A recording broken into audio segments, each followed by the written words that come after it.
प्रणाम गुरुदेव। मैं नारायण कार्की, काठमांडू, नेपाल से। गुरुदेव, ये 3 दिन पहले की बात है। 3 दिन से तो मैं अपने आप को रोक रखा था, लेकिन मैं अब नहीं रुका। इसलिए मैं ये वीडियो क्लिप डाल रहा हूँ प्रभु।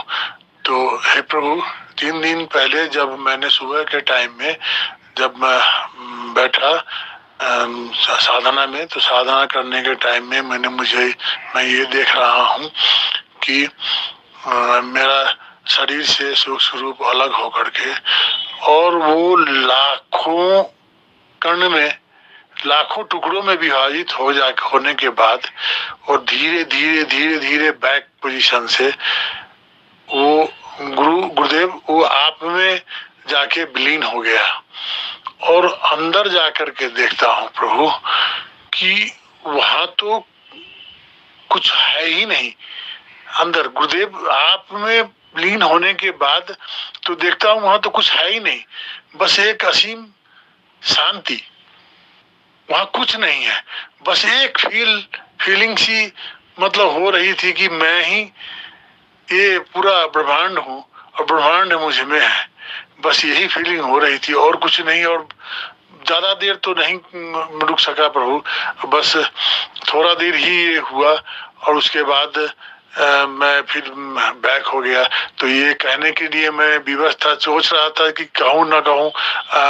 तो मैं प्रभु मुझे क्षमा कर दीजिएगा। है प्रभु, मैं इसलिए कहने के लिए बाध्य हो गया कि एक बात और कहनी थी मुझे, कि इस पृथ्वी पर जितने भी गुरु हैं, जितने भी गुरु बन के घूम रहे हैं, उन सबसे आप अलग और सबसे बेस्ट है। मैं इसलिए नहीं कह रहा हूँ कि आप मुझे अच्छे लगते हो, बल्कि इसलिए कि आप हो, क्योंकि आपसे जुड़ने के बाद जो मुझे गति मिली है वो और किसी से भी गति नहीं मिली।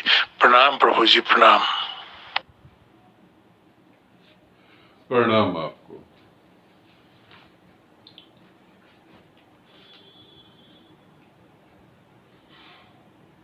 और आप सभी को प्रणाम। ये कितना अच्छा अनुभव है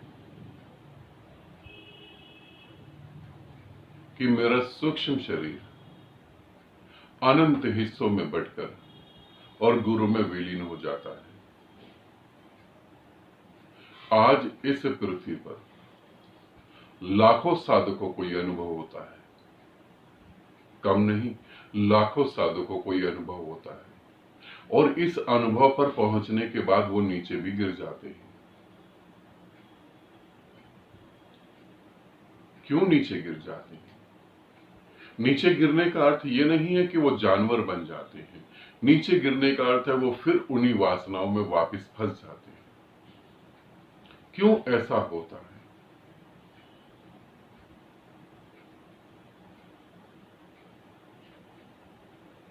क्योंकि हम अपनी मेहनत से इतनी ऊंचाई पर पहुंचते हैं और वहां पहुंचने के बाद हमको ऐसा लगता है कि बस थोड़ी सी यात्रा और है, वो हम पूरी कर लेंगे। वहां पे बहुत सख्त जरूरत होती है संन्यास लेने की, और संन्यास लिया है अगर, तो वहां पर बहुत सख्त जरूरत होती है कि अब गुरु को कस के पकड़ लिया जाए। अब गुरु से दूरी बिल्कुल नहीं होनी चाहिए। एक तरफ गुरु खड़ा है पूरी मस्ती में, और एक तरफ यमराज खड़ा है पूरी अपने राजपाट के साथ। हर खेल खिलौना उसके पास है। तुम्हारा मन 99% बहक जाता है और तुम यमराज की तरफ चले जाते हो। इतनी ऊंचाई पे किसी को आकर यह लगता है कि मैं जगत कल्याण के लिए हूं। किसी को लगता है कि दुखियों के आंसू मैं ही पोंछ पाऊंगा। किसी को लगता है कि मैं जो चाहता हूं वो होने लगता है, मेरी चाह पूरी हो जाती है। अब जरूरत किस बात की? यमराज अलग अलग तरीके से तुम्हें लालच देता है कि देखो कोई दुखी व्यक्ति तुम्हारे घर पर आया, तुम्हारी वजह से उसका भला हो गया, अब लोगों के दुख मिटाने चलो। देखो, तुम्हारी इच्छाएं जो तुम कहते हो वो पूरी हो जाती हैं। मैं तुम्हारी सेवा में हूं, तुम बोलो तो मैं पूरा करूंगा। कहा नाहक तुम बेकार गुरु के पास जाके क्या करोगे? गुरु के पास है ही क्या? वो तो खुद खाली हाथ खड़ा हुआ है पागलों की तरह। अरे मैं हूं तुम्हारे साथ, तुम जो कहो। लंबी आयु चाहिए ले लो, पैसा चाहिए ये भी ले लो, शरीर भोगने हैं ये भी ले लो, जो तुम चाहो मैं तुम्हें दे सकता हूं। और वो खाली हाथ खड़ा आदमी, उसके पास कहां जा रहे? 99% साधक यमराज अर्थात मन, ये ना सोचना वहां कोई व्यक्ति खड़ा, यमराज अर्थात मन। 99% साधक अपने मन में फिर वापस चला जाता है, गुरु को छोड़ देता है। ये गलती सिर्फ नारायण से नहीं हुई,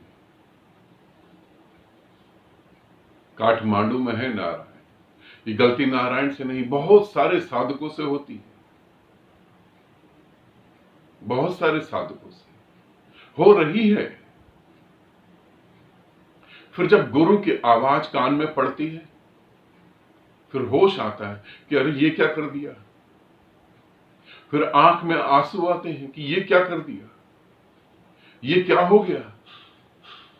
न चाहिए कोई सिद्धि, न चाहिए कोई मोक्ष, न चाहिए कोई परमात्मा, कुछ नहीं चाहिए, बस तेरे चरणों में पड़ा रहूं, इतना ही चाहिए। यही मैं भूल गया था बस।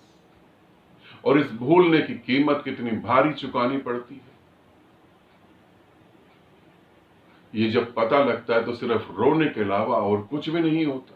सिर्फ आंख से आंसू कि सिर्फ इतनी सी बात भूलने की वजह से मैंने इतना दुख जिया, इतने जन्म बर्बाद कर दिए। और ये मेरी वीडियो देखकर तुम लोगों को समझ आ जाए ऐसी भी मुझे उम्मीद नहीं है।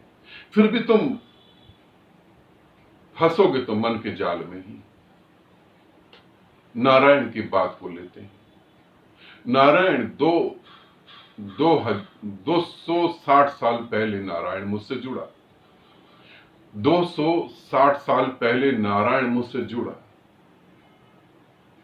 और नारायण मिला मेरे को कहां पर? बद्रीनाथ पहाड़ों में। वहां नारायण ने बैठ के मेरे साथ और मेरे साधकों के साथ साधना करी। सिद्धों के साथ, जो मेरे शिष्य सिद्ध थे उनके साथ साधना करी।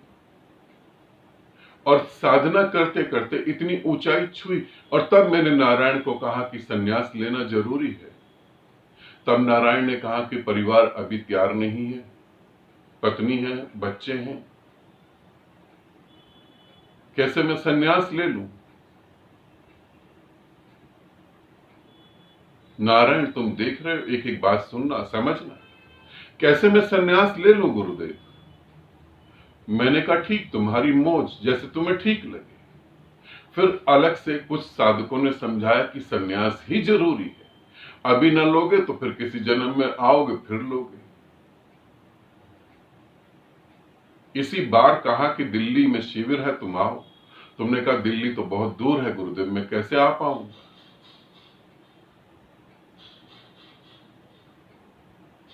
इससे पहले भी मैंने तुम्हें पुकारा। अब तुमने ऑडियो दी, तुम्हें बोध हुआ, तुम्हें समझ आ रही है ना। इससे पहले भी मैंने तुम्हें पुकारा। और जिनको तुम सोच रहे हो कि जो सूक्ष्म शरीर, जो भूत प्रेत आकर तुमको जगा के गए, जिन्होंने कहा कि तू उठ और कर, वो कुछ और नहीं थे। वो वही सन्यासी हैं जिन्होंने अभी शरीर धारण नहीं करा है।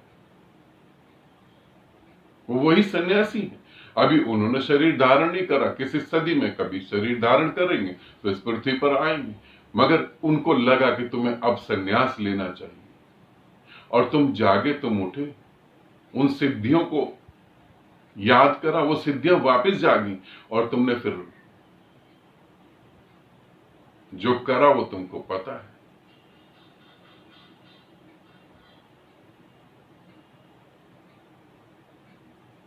मैं बार बार तुमको कह रहा हूं यदि मेरे को सुन के तुम्हारी आंख में आंसू आ जाए, यदि मेरे को देखकर तुम्हारे विचार रुक जाएं,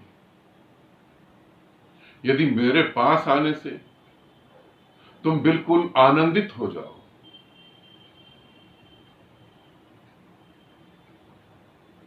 तो तुम इस बात को समझना कि परमात्मा ने पूरी तरह से तुम्हारे लिए द्वार खोले हुए। तुम ही अपने भाग्य को बंद करके बैठे हुए हो। तुम ही आंख बंद करके बैठे हो और परमात्मा परमात्मा चिल्ला रहे हो।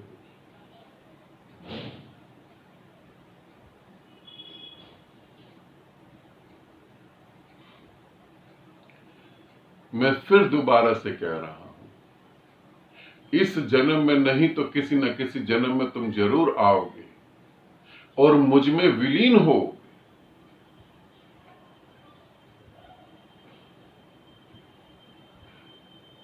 मगर और कितना तुम दुख सहोगे, और कितना दुख तुम जीना चाहते हो। तुम अब परमात्मा को ये ना कह पाओगे कि हम तुझे पुकारते रहे और तू आया ही नहीं, हमने इतना पुकारा और तूने हमारी तरफ देखा ही नहीं, तूने हमारी तरफ ध्यान ही नहीं दिया, तूने हमें छुआ ही नहीं, तूने हमें प्यार करा ही नहीं, तूने अपनाया ही नहीं। तुम अब ये तो परमात्मा को ना कह पाओगे, और कैसे वो तुम्हें अपनाएगा और वो कैसे तुम्हें प्यार करेगा।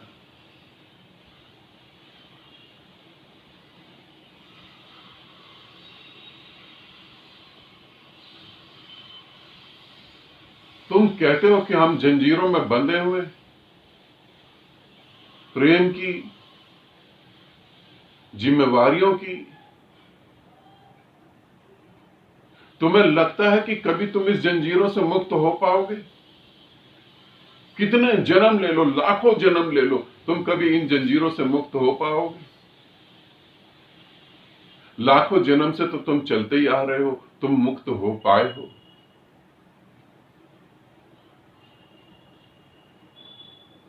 नहीं हो पाओगे। जब तक तुम होना नहीं चाहोगे तब तक तुम नहीं हो पाओगे।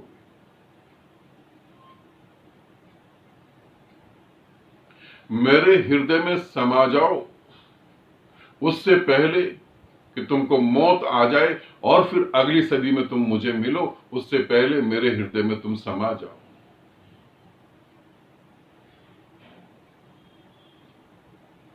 नहीं तो नारायण को देखो, 260 साल के अंदर उसने 4 बार जन्म लिया है।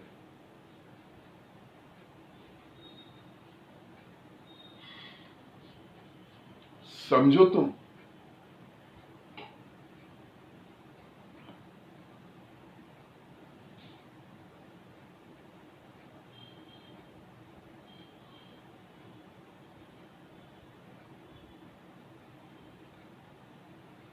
मुझे नहीं पता तुम और कितना दुख जीना चाहते हो कि तुम्हें बोध ही नहीं हो रहा।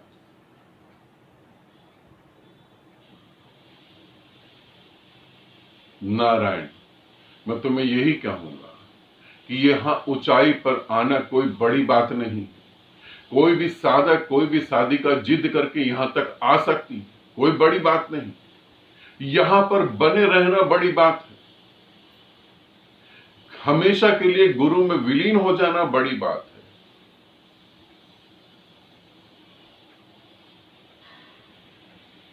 नहीं तो यमराज के रूप में और गुरु घूम रहे हैं जो कह रहे हैं पैसा ले लो, सिद्धि ले लो।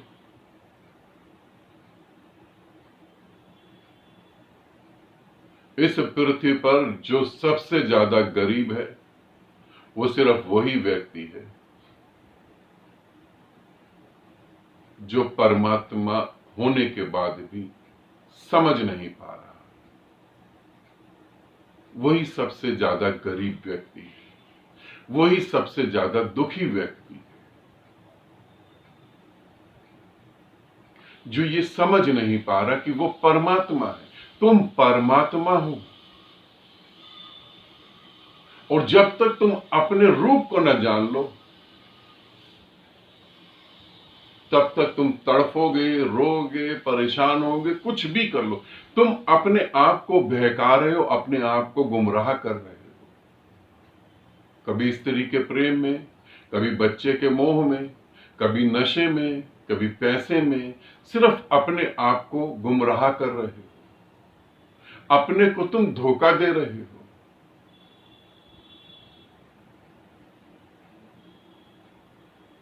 आना तो तुम्हें मेरे पास ही है, आना तो तुम्हें मेरे भीतर ही है।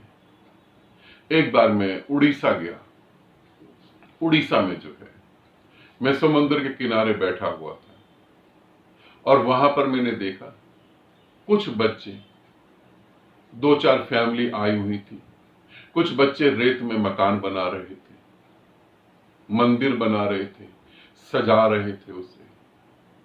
लहर आई और तोड़ के चली गई।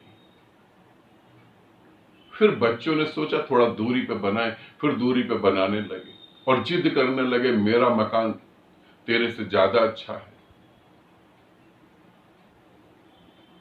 फिर एक दूसरे के मकान को लात मार के तोड़ दिया। अच्छा लग रहा था, बच्चे खेल रहे थे। फिर अचानक ही उनके पिता ने आवाज दी, चलो चलो वापस चलो, टाइम हो गया, अब हम चलें घर। मकान अच्छे बनाए थे रेत में। बच्चे चल पड़े, एक बार भी पीछे मुड़ के देखा नहीं, एक बार भी पीछे मुड़ के देखा नहीं और बच्चे चल पड़े। तुम कब तक पीछे देखोगे? और कितना पीछे देखोगे? रेत के मकान है सब, कितना संभालोगे? लहर तोड़ देगी आकर, मौत तो आ ही रही है। तुम अब भी नहीं सुन पा रहे हो मेरे को?